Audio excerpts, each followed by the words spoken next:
Oh, I'm so excited. This is another edition of Future Forward. And guess who we have? Teresa Sande, Find Your Fierce. This is a topic, Teresa, about battling and interrupting imposter syndrome. And I'm very excited to have this conversation today.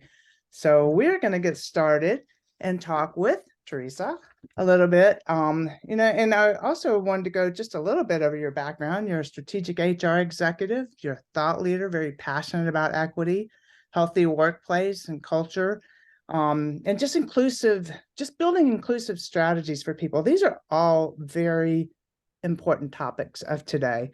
And so I'm really thrilled to have you join us, Teresa, and want to kind of kick it off because we just started this conversation about the psyches of people today and this idea of imposter syndrome, which I know I even dealt with at a young age.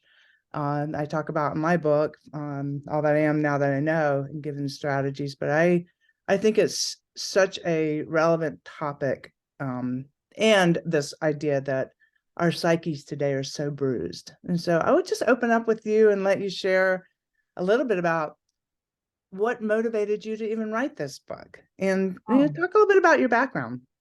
For sure. Well, thank you so much to have me, and it's always nice to talk to another Teresa. I was looking forward to this discussion today as well. Just by way of introduction, a little bit about my background. I spent about 25 years in corporate America. I was an HR executive, mostly in large organizations. So think of big companies like Intel and Capital One and United Health Group, Cargill, right? Big Huge. global Right. organizations, highly matrixed, very complex. And yet, the thing that all of them had in common is the same thing that a company of 10 people has, which is, we're all trying to figure it out. We're all trying to find our way, whatever that way is. And there's human dynamics, there's leader dynamics, right? I mean, all of that exists in all of these organizations. So sometimes people will say, well, what's the common thread? You've moved from high-tech manufacturing to agriculture to healthcare. What's the theme? And the Yeah. theme for me is always people and leaders and trying to create cultures where we can all, do the best that we can. So, Right. in the simplest form, I say that's what I do. I help organizations and leaders be the best that we can be. Um, in terms of just personal background, I grew up in Wisconsin. I moved out west when I was going to grad school, landed in Albuquerque, New Mexico, of all places, Wow. to do my master's degree, and met my now husband there. And we sort of traveled around for my career for about 16 or 17 years. And then probably 15 years ago now, we landed sort of, I'll put it in air quotes, back in the Midwest. We're in Minneapolis, Minnesota is where we're based most of the year. And then a few months out of the year, we're fortunate enough to come to Palm Springs, California, which is where I am now because it's winter in Minnesota. And I love living there, but everyone says, gosh, how do you live there in the winters? And I say, well, it's because we leave part of the Yeah. time. But yeah, I mean, that's a little bit about me. And this book came to be because throughout my career, I was working with, really talented people who would get the tap on the shoulder to be the next vice president, the next director in the organization. And all of a sudden, they would feel like, you know, I wanted this job. I feel like I can do this job. And yet now the light is shining on me really brightly. And they would start to question their abilities. They'd start to question if they were good Right. enough, right? I was pretty good before, but am I good enough for this next thing? It was like they were waiting for a shoe to drop, that Yeah. something was going to expose them. And Isn't and that so something like what got you here won't get you there a it little is bit? it is about that, but imposter syndrome, and we can get into this, is so much more complex. Sure. It presents as, oh, low confidence, low Right. self-confidence. People say, well, of course we're going to experience bouts of imposter syndrome. We all do. But when you start peeling back the layers of imposter syndrome, what you find is that while a lot of people experience it, It is not a common experience. Women, people of color experience it differently Yeah. than, others. It depends on the makeup of your organization. It depends a lot around psychological safety of the cultures we're a part of, right? All of it. It starts to balloon and get quite large in terms Couldn't it even of be personal, not even just professional? So like absolutely. in friend circles or Yeah, it yeah, comes from a lot of places. In the book I talk about there's not one path that got us here to experience it. And so right, then there isn't one silver bullet either that, right. sort of um, helps when we experience it. Do you are you seeing that it's worse today than maybe in earlier? Or I mean, I know it's always existed and in different forms. Is there um more anxiety, or what do you see as the Mhm. sort of reigning things around imposter syndrome today? What's that Yeah. trend look like? Well, this phenomenon was coined in the late 1970s.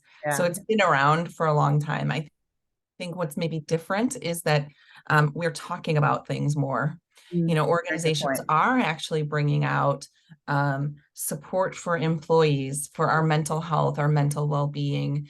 There is more conversation about emotional intelligence and what we're experiencing. And so while that's not a new concept, I Right, think what's sort of new, if you will, is that organizations that are really trying to lean into this and figure this out, they're creating more space for leaders to talk about it. And they're normalizing the fact that we're not perfect. You don't land at the top and suddenly you have no warts, no battle scars. It's like the right. opposite, actually, right? And And it's so I not think just that's women. I mean, different. it seems like the term was more in leaning toward that it was mostly women, but that's not true, right? It's not true, actually. So the reason that people feel that it is largely attributed to women is that women are typically more willing to talk about it. Right, And right, and right. That, that's the downside of corporate culture, or yeah, really any societal culture in many yeah, ways, is that um, you know, men, there wasn't really a lot of room for them to talk about the fact that they were experiencing self-doubt, or that they were experiencing hard times. So, right, as much as we talk about women wanting to have equity, and that is very much what I work towards, right, it has also been, a challenging environment for men to step up and say, I'm not okay. I need help, right? So the whole society, we need to heal. We've got some work to do there. And I think that that's starting. But a statistic was just recently updated, and it says 82% of all people have experienced imposter syndrome at some point in their career. well, does that also go with I've seen some really high numbers on anxiety and mental health issues in corporations. The numbers seem to me astounding. Mhm. So how are those two things potentially related, or are they? Yeah, it's a great question. It's hard to say. When we talk about imposter syndrome and where it comes from, as an Right. example, right? It could come from early messages that you received as a child. It could come from not feeling like you're enough. It Yeah. could come from feeling like you have to be perfect, like we can't make a mistake, scarcity mentality. So when you think about all of those things by themselves, Right. then you talk about how do we feel when we feel more anxious, when we don't feel safe, when we don't feel abundance. Mhm. Well, those things are triggers, right? So they can take us back. I personally believe that there is a connection, and the fact that we are more stressed, there is more anxiety, there's more of this sort of scarcity mentality. I Yeah. mean, we talked before we started recording, it's like every time you turn on the news, like, what are we going to hear about? And it can trigger us in different ways. And so anytime we feel that trigger, that can set us to feel less secure, less confident, less ready to tackle the world, and imposter syndrome can creep up. The thing about imposter syndrome is it never shows up with this big banner that says, imposter syndrome's Right. here. It's much more of shows up almost like side effects. So if I'm if I'm a manager of a team, I might start micromanaging some of the work that they're doing because I think, well, we can't have an error, we can't have a mistake. Right. Or, maybe I'm one of the only women sitting around the boardroom table, and I start thinking, okay, I feel pretty confident, but when I look around, there aren't data points that tell me other women are here. I'm Right. one of the only people that look like me or sound like me that are sitting at this table. And then my brain does things like, you can't make a mistake, because if you do, this might be your only shot. This might be Right. the only seat that you get. Right. And those kinds of thought patterns and things that we're telling ourselves are the things that feed imposter syndrome and can make it louder or worse for someone that maybe doesn't feel like they're in the majority or doesn't feel secure. So when you ask about, there was this thought that women experience it more than men. Well, in corporate America, still today, unfortunately, women do not hold the top roles. They don't hold the majority seats around the boardroom table, around the executive table. And so, yes, it would make sense that they will look around and say, I may Right. not fit this description, right? Right. And then imposter syndrome spikes. Well, it's so generational, because we have multi-generations in organizations today. For sure. What are some of the characteristics that might be showing up in imposter syndrome in a young professional versus, someone of my age or, the older workforce? Yeah. Is it in all There of isn't, right, exactly. There's not a one size fits all, them? in Right. terms of imposter syndrome. So I say it's not something to diagnose in someone. It's not something that needs to be fixed in Right. someone. It's really about having the awareness of, so what is it? How does it show up? Why do I experience it? So that I can do something about it. And you Right. only have to do something about it if it's getting in your way. If it's preventing you from going after that next job, if it's preventing you from raising your hand and sharing your own genius or your own ideas, your own innovation. It's only a problem if it's a problem, right? And that's a very personal thing to determine for yourself. Are there, I mean, in the book, I know you have strategies, but are there things that individuals can maybe look for in themselves that say this is a trigger and let's, stop, write that trigger down or put the thing on your finger to remind yourself when that happens? I Yeah. have a couple of suggestions that you could give us around what to look for. Yeah, absolutely. I mean, probably the best thing I can do is maybe tell you a story about my brother and I just turned 50. My brother's a couple of years older than I am. And now that we're adults, we're good friends. Wasn't always the case when we were teenagers, but we're very good friends now. And we talk a lot about, our upbringing and sort of why we experience things the way that we experience them. I went into the business world. He became a teacher and a coach, fantastic teacher and coach. And we were talking a couple of years ago about whether or not we received different messages from our parents. Okay, our parents loved Big us one, very much, right? Yep. right? Like supported us, told Yeah. us we could do anything, we could be anything. I mean, very, very supportive environment. But as we started talking about that, my brother said, yeah, I think one of the things that really helped us the most is that mom and dad both said, you can do anything, you can be anything. You're not always going to be popular. That's okay. It's Right. okay. You're going to be a leader. People are going to count on you. And sometimes you're going to have to just stand alone. Yeah. And that's when I paused, because I was like, that's what they told you? And he said, well, yeah, I Oh, mean, what did they tell you? And I said, well, kind of the same thing, but what they said also was, Teresa, at some point, learn as many skills as you can, become a Swiss Army knife and be helpful, be useful anywhere that you go. right. You'll Yeah. become indisposable. And that is not bad advice in and of itself. But when you stack them side by Sure. side, my Yeah. brother heard messages that it's okay to be yourself. It's okay to be unique. It's okay to stand out. My messages were, of course, you can be anything and do anything, but make sure that you fit in, make sure that you're helpful, make sure that you're useful.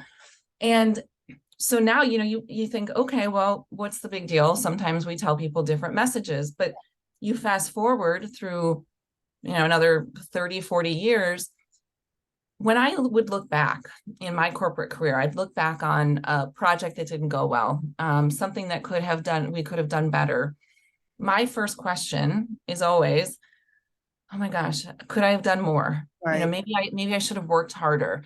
Maybe I could have taken that off of my team member, or maybe I could have raised my hand to do more. My brother would say, sometimes things don't work out. I mean, despite our best efforts, and he just moves on, but I will sort of agonize over it. So I share that story because for me, a trigger comes from a very loving, Yeah. wonderful place. And yet the message was still the same, that it told me that when something doesn't work out, I could have done more. And his message was, when something doesn't work out, sometimes it just doesn't work out. You know, I So, think it's such an important thing. And I think very early in my career, I had something similar. I had, yeah. was given the autonomy to make a decision and get it done. It's yours to do as a young leader. And I did, and I made a mistake on part of it, and it was costly.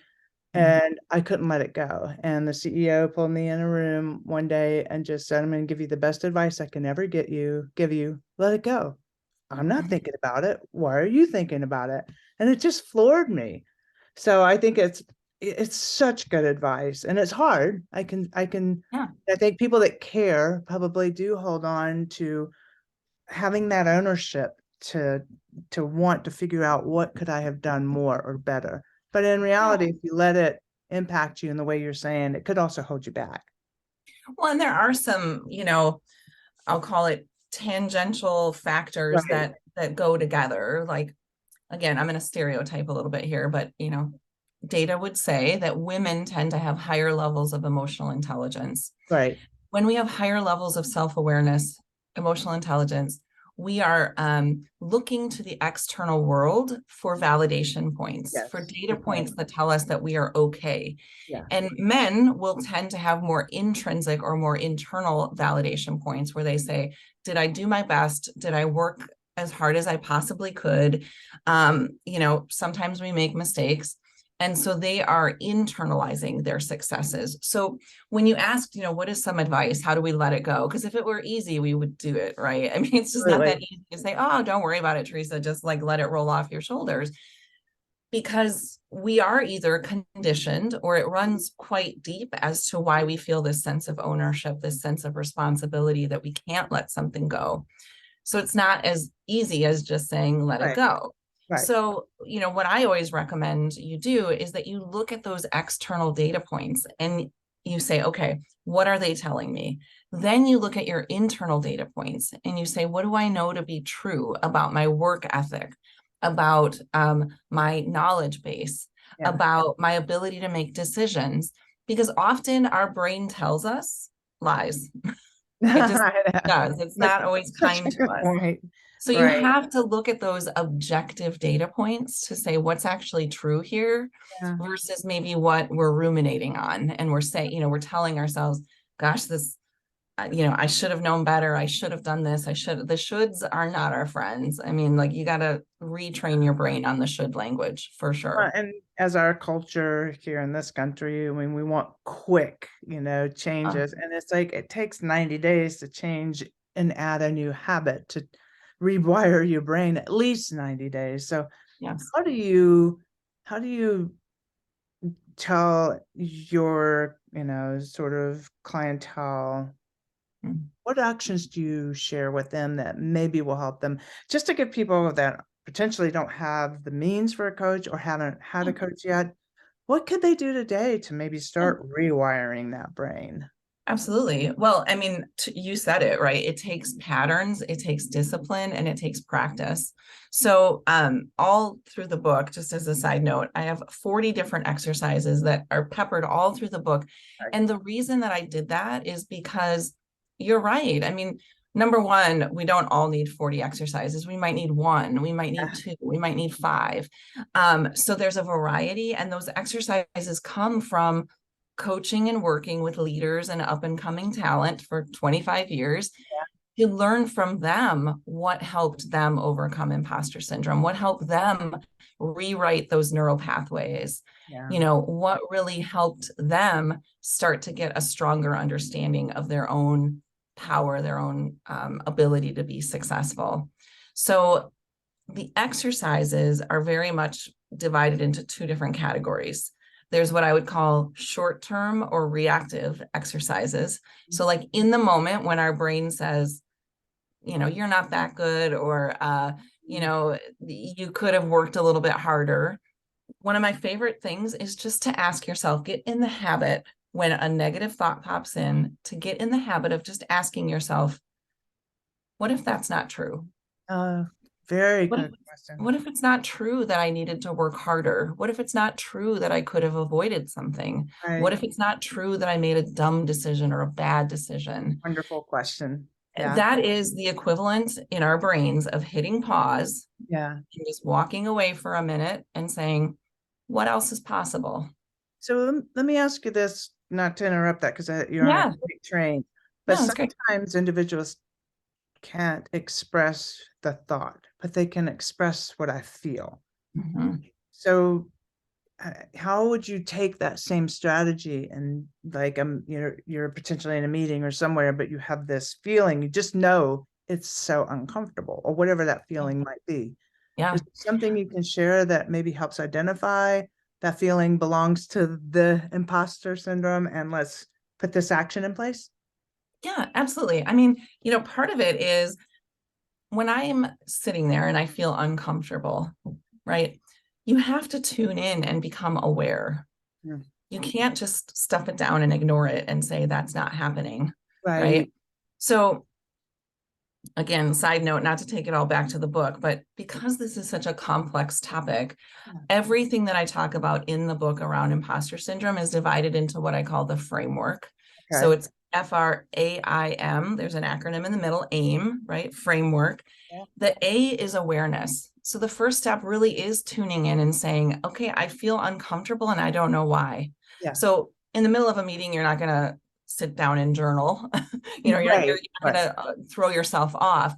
But the discipline comes from after that meeting, checking back in with yourself and saying, I felt really off in that meeting and I don't know what that's about. So Right. you have to kind of explore that a little bit, because once we have the awareness, then it's like, okay, do I want to do something about that? I don't want to feel that way again, or I don't want to put myself in that situation again. But we have to be aware first that Yes. we're even experiencing something that's putting us Absolutely. in that uncomfortable spot, Yeah. right? So Yeah. awareness is the first thing.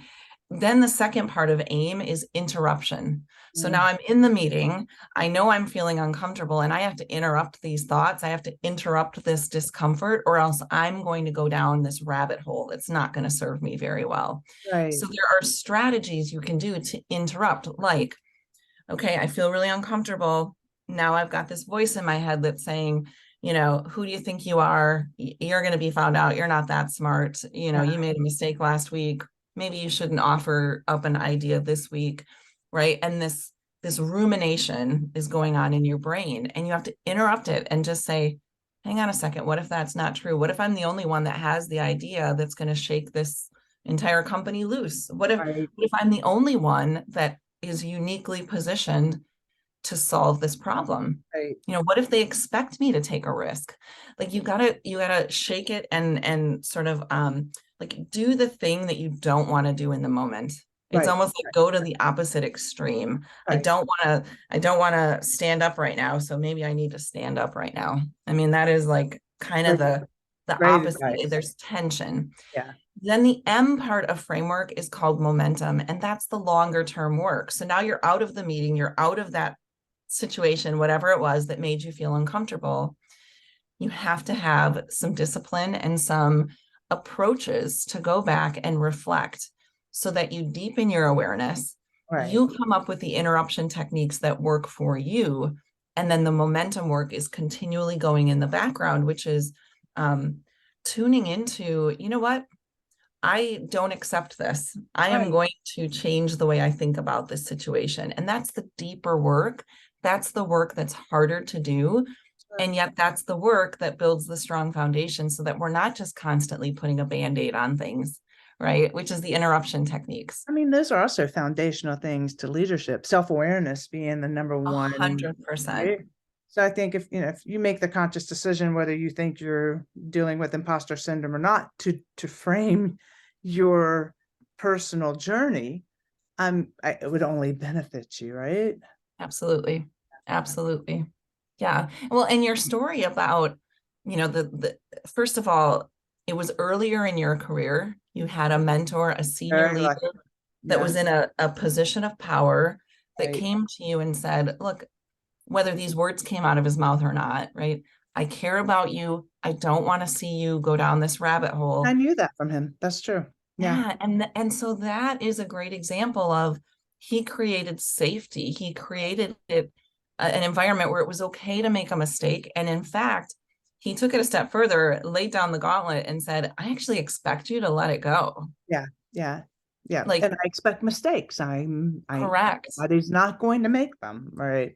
Correct. So often, leaders will ask me, well, okay, so what if I notice somebody might be experiencing imposter syndrome? What can I do?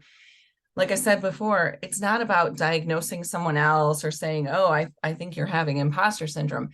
Go to work on creating an environment where people don't feel fear. They don't Right, feel scarcity. They are very clear on what's expected of them, and they can fit in. They can belong and they can offer their ideas and make mistakes and learn from it. I mean, that is, in my mind, that is one of the core fundamental things in an organizational culture that we can create to help people not feel imposter syndrome. So let me ask this, which I find fascinating because working in the worlds I work, the leaders are so resource constrained, so um, anxious about getting productivity and out. It's an seemingly an afterthought to be thinking these things. Don't have Yeah, time, or don't have the funds, or it's the scarcity of yeah, not being able to do it. What do you tell leaders today? It just seems like such an important topic. We're dealing with so much mental health issues inside of companies. right, right. So it does not cost us anything to be curious about the person sitting across the table from us. Good It point. doesn't it doesn't cost us, some people say, well, it's time, and I don't feel like I have time. But one of the hardest lessons I think we learn as leaders is we feel like we don't have time to do it right, but we'll make time to do it over because we don't have a choice. Yeah, We yeah, have to take care of our employees. We have to take care of the culture and the environment that we're a part of, and frankly, that we are leading within. Because if we don't, we will need to make time and resources to do it over because we won't survive. right. We will not survive if people keep taking off ramps and they say, you know what, I'm out. I don't feel safe. I don't feel like I can belong. I don't feel like I can contribute here. You know, it doesn't really matter what business you're in. Businesses are made up of people.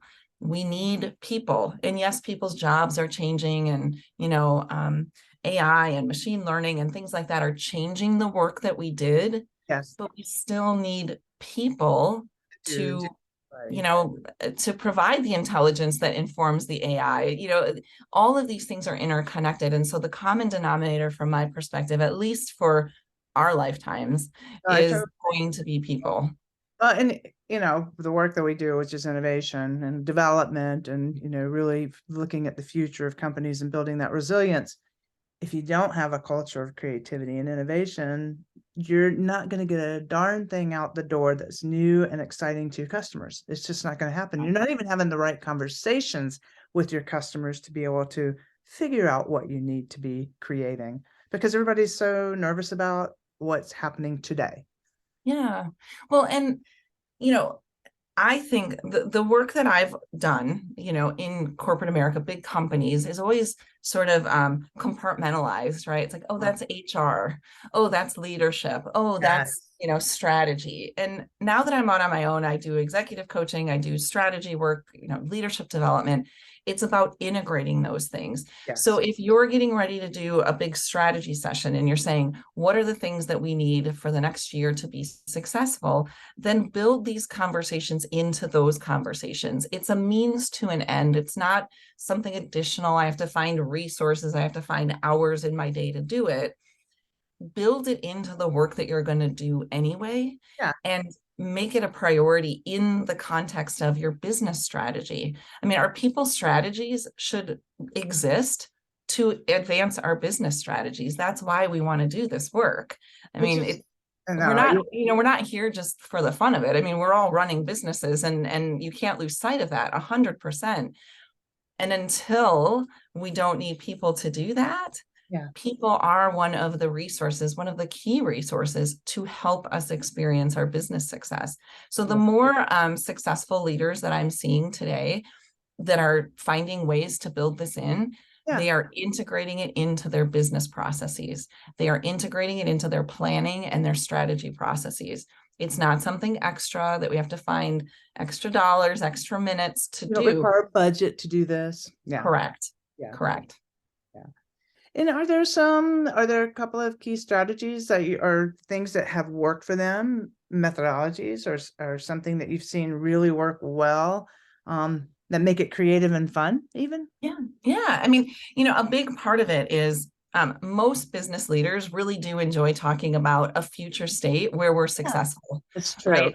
Yeah. So keep that in mind. I mean, we kind of open the conversation with there's a lot of anxiety, there's a lot of stress, the world feels heavy. And sometimes we forget to pick our head up and say, let's dream a little. Like, what might the future look like? Yes, it'll be different. We'll have to navigate those changes, but give people a mental state of being in the future. We are wildly successful. Things are going really well. People are wanting to work here. What does that look like? What does it feel like? What are people saying? And actually have them write that down. So when we are successful beyond our wildest dreams, what does it look like? And I find that when people can actually articulate that, when they can actually dream a little about, well, it's going to feel this way, the motivation becomes very high to get to that future state. Because what we're experiencing today isn't super fun always. It is kind of a drag. We feel a huge burden and a sense of responsibility. And we're all navigating, unprecedented times, right? We're all navigating that. We're all in it together. So I think that's a big part of it. Another thing I would just say, I gave a talk at a women's leadership summit recently, and they asked me to talk about leading in a new era. And they said, can you help our leaders think about what is going to be needed to be successful in this new frontier, this new era? Yeah. And I thought about it for a long time. And I thought, talk about imposter syndrome. I was like, what am I going to tell these really awesome leaders that they don't already know? Yeah. And what I decided to do is I said, this might sound like a weird way to open a keynote, but if you think that I have a silver bullet or a strategy that is going to fix everything that we're experiencing, I've got, oceanfront property in Arizona I'd love to sell you. But essentially what I did was I took them back to the things that they already know. Basics. Yeah. What do we know? Before COVID, people wanted to know that somebody cared about them. They wanted to know what mattered. They wanted to know what the priorities were. They wanted to know their boundaries, like what can I say no to? What can I say yes to? How do I know I'm successful? What does success look like, right? They wanted feedback. And as leaders, that's what we were asked to do. Authenticity is one of the number one qualities of a successful leader, being authentic. Yeah. It was that way before COVID. It is that way now during or after COVID. Right. So I took them back to the basics of what do we know about good leadership? What do we know about healthy cultures? Now, the nuances have changed, right? Because now we work from home and everyone's virtual and we've got dogs in the background and we've got all kinds of things that happen. So there's nuances to it, but the basics, the foundations haven't gone away because the human condition hasn't changed. We want to know that what we do matters. Do you see generational differences in that? Because I do see that there are certain things that each generation requires, but the younger generation are very worried about the future. Absolutely. Absolutely. There are absolutely generational differences. I would say, and I read a statistic, you probably know this, but certain organizations have up to 5 generations working alongside each other now. Yeah. So think about that, right? 5 different generations of people. And what we read and what we hear is that every generation wants something different. Yeah, I think that's probably true, right? Certain things matter more to one generation than to another. sure. But again, let's take a step back. We all need air. Yeah, We we all need to take care of our families. We all need information. How we need that information, how much of it, right? There are nuances. yeah, But, I mean, it's sort of like Maslow's hierarchy of needs, right? We are humans first. yeah. And so when we show up at work, we have some of the same basic needs. How they get delivered, how much, et cetera, that's where the variation comes in. Yeah, I But also find that everybody wants to be appreciated and everyone wants a yes, purpose. yes, absolutely. Now, stereotypically again, or I should say generalizing, some of the older generations are much more accustomed to coming in, doing a good job, keep my head down, give me a paycheck, and that is recognition enough. Yeah, Younger generations, again, generalizing, would say, it's not just about the paycheck. It's not just right, about the money. I want to know that I matter. right, So I think of it in terms of currencies. There's a lot of different currencies out there. Money is a big one, right. but time, somebody investing in you as a person, someone noticing you, seeing you, that's a currency for different generations. So when leaders ask me, how do I know what all of my different employees want? The answer is actually quite simple. Yeah, Get curious, get yeah, to know them, ask them, right? Talk about what other people need. This concept of golden rule, yeah. it's treat others the way you'd like to be treated. No, no, That's it's the right. It's platinum about rule, them. right? Treat others the way they want to be treated. Well, how will I know that? I have to ask, I have to get curious, I have to make it okay Yeah, to talk about those things so that we can get smarter collectively as a culture. And so that is the work. And yeah, I know that feels daunting for someone who's never done that, or someone who says, but we don't spend time talking about that stuff in our workplace. So baby steps, yeah, right? Integrate it into an agenda, integrate it into a planning process, integrate it into something you're going to do anyway, and right. start chipping away at that culture and really building the culture that you want for the future. But switch topics and just spend a few minutes, our final couple of minutes here, because we're both involved in the Women's Business Collective, and Edie Yes. Fraser is a force to be reckoned with and done a wonderful job. But Yes. I'm wondering, what do you see in terms of trends? Are we making strides in DEI? Are things happening in diversity, equity, and inclusion in all companies? Or are we, I mean, what's going on there that you see? What's trends? Yeah. A lot of talk.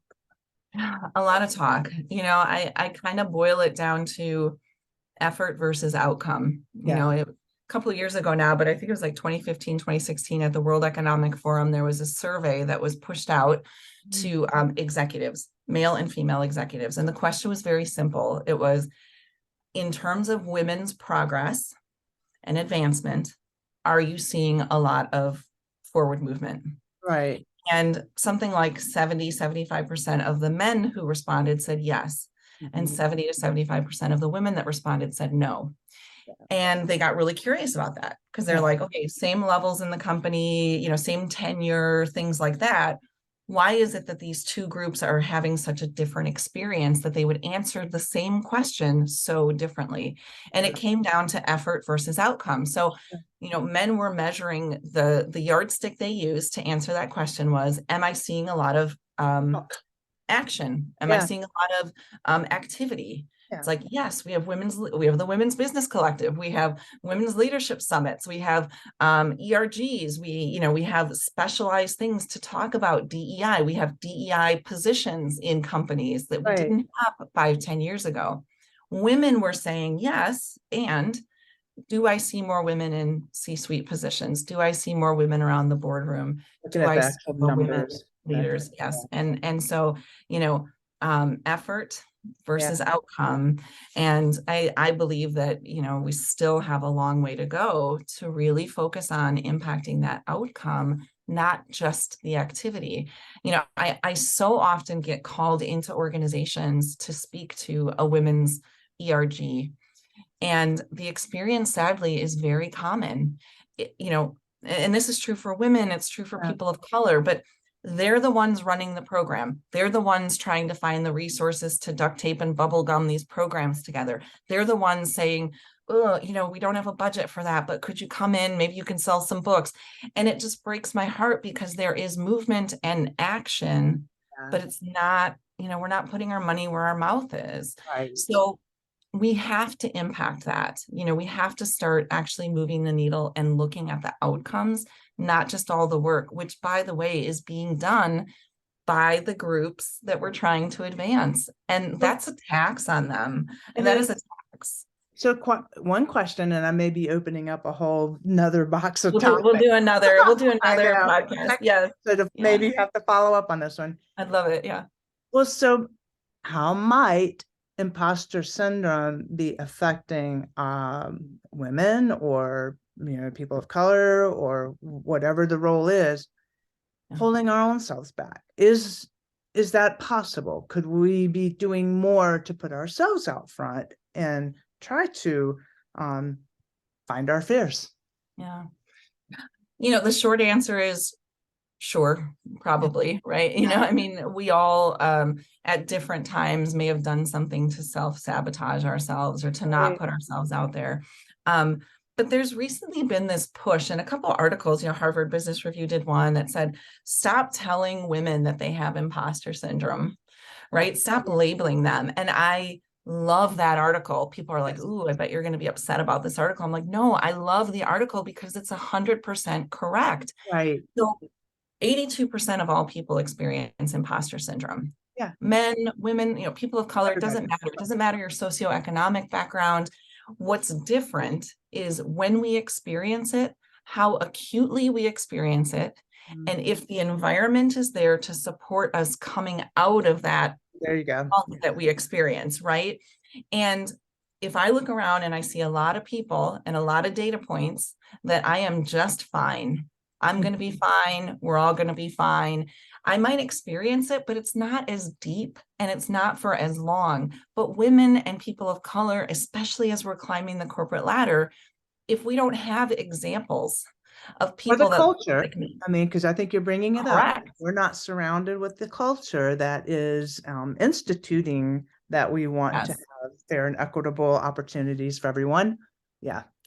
Then what do? I stub my toe once and I agonize over it because now I'm worried I might have, blown my only shot to and now I've been labeled or I've been seen a certain way because I am the only sitting at the table. I am the only one.